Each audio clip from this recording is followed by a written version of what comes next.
Hello, my dear friends. Today we will look at the memoirs of a German tank crewman. Radio operator Horst Letzner was engaged in the epic battle near Kolomak. On September 12th and 13th, 1943, on the well-fortified by the Germans outskirts of Kolomak near Perekop, an unfairly forgotten tank battle was fought. In this battle, the Soviet 1st Mechanized Corps, with T-34s, confronted the SS Panzer-Grenadier Division Das Reich with Panther tanks. The Soviet tank crews were trapped in a well-planned ambush by German troops, as well as in camouflaged minefields, notwithstanding the huge superiority in tanks and manpower. The Red Army lost this battle, suffering severe casualties. With these memoirs, we will try to reconstruct this episode of the war. On September 12, 1943, it was still raining. All of us were encrusted by mud from the softened ground. No movement was spotted anywhere. Despite this, we warned each other to stay alert. The radio squads had not brought any news up at that time. Then suddenly, around 1 p.m., an excited shout that felt like a salvation came from the driver, Unterscharführer Bach, sitting in the turret. "They're coming! Russian tanks!" The Panzer Battle of Kolomak had begun. Without delay, the driver and commander jumped into their seats. The radio operator and loader got the flywheel starter going with the crank. The gunner got our gear from under the hull. After the third try, the engine finally started. In haste, everyone jumped to their battle stations. The radio was tuned to receive. The weapons were loaded and checked. More and more tanks were spotted some 3,000 meters away. The order came in by radio. Let approaching Russian tank brigade advance to at least 1,000 meters. Order to fire will then be issued. Do not move. In the meantime, we learned by radio that the approaching Russians were a complete tank brigade with about 80 tanks.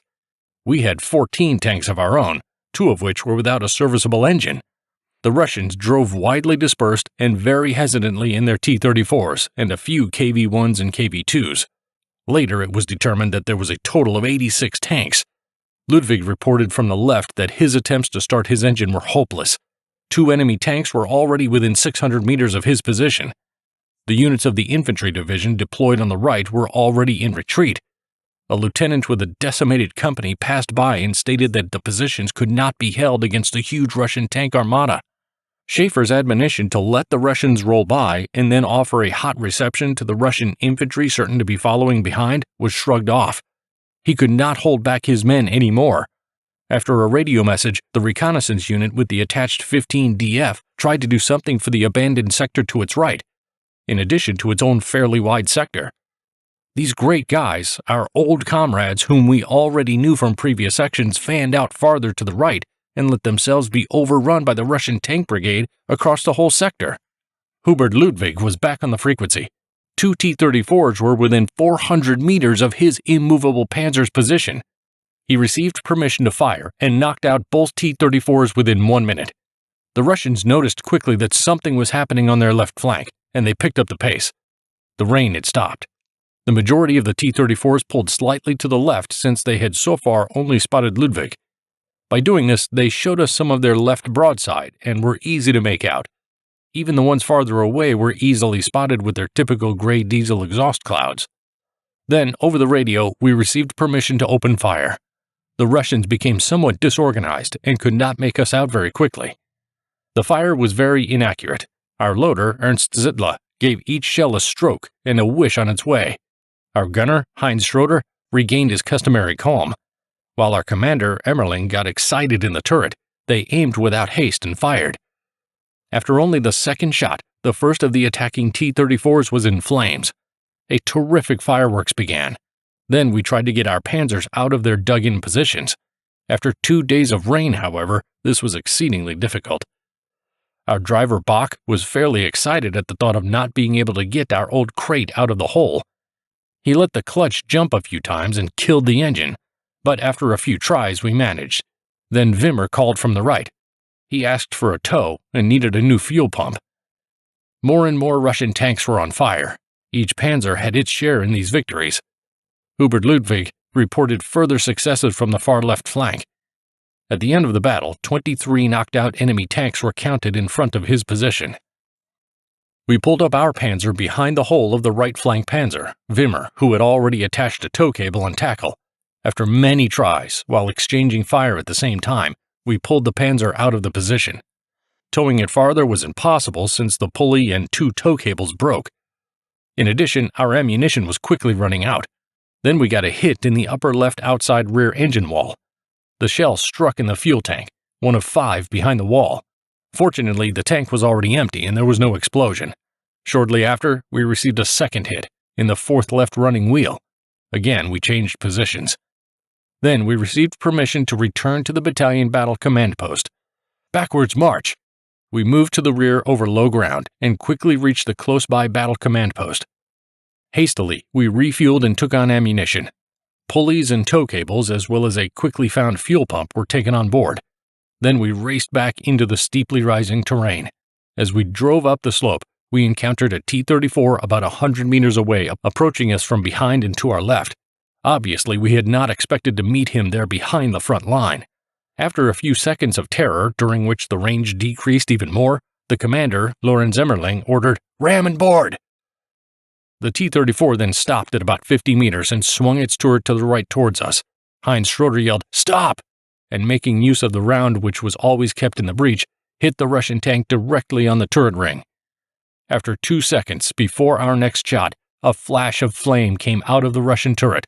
The body of the commander appeared from the hatch and fell forward on the turret. Once again, our superior weapon, coupled with our experience, daring, and determination, had given us victory over the comrades with the other field post number. We remembered them later during a silent hour. How easily the result could have been the opposite. However, we had no time to reflect. We had to rush to the waiting immobilized Panzer of Max Wehrmacht. It was still there and had sustained only light hits. The battle had long since passed its zenith. Almost all enemy tanks had been knocked out.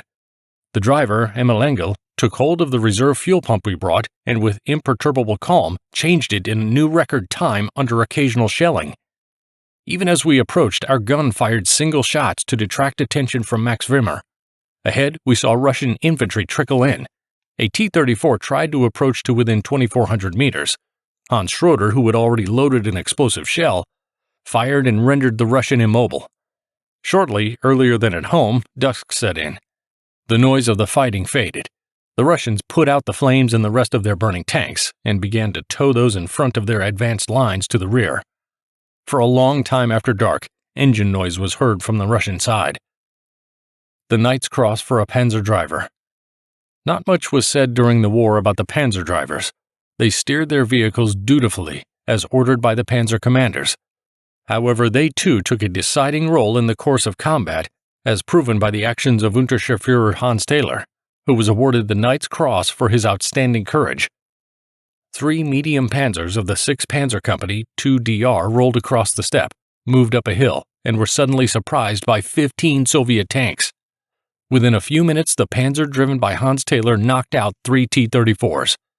Then, something roared against its skin of steel and shook the panzer. The heavy hit destroyed the steering mechanism and ripped off the gearbox. The commander contemplated the situation and shouted into his throat microphone, "We've had it!" But Hans Taylor had not had it. With a few pieces of wire and using all his strength, he made the panzer maneuverable again and got it going. In less than 1/2 hour, this panzer succeeded in knocking out 7 more enemy tanks. This success was solely due to the courageous and deliberate actions of Hans Taylor.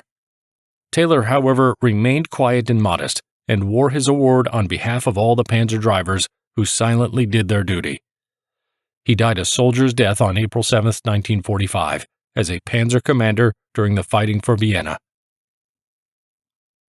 That is all for today. If you enjoyed this video, please give it a like and support the channel by subscribing. Goodbye everyone, and see you soon.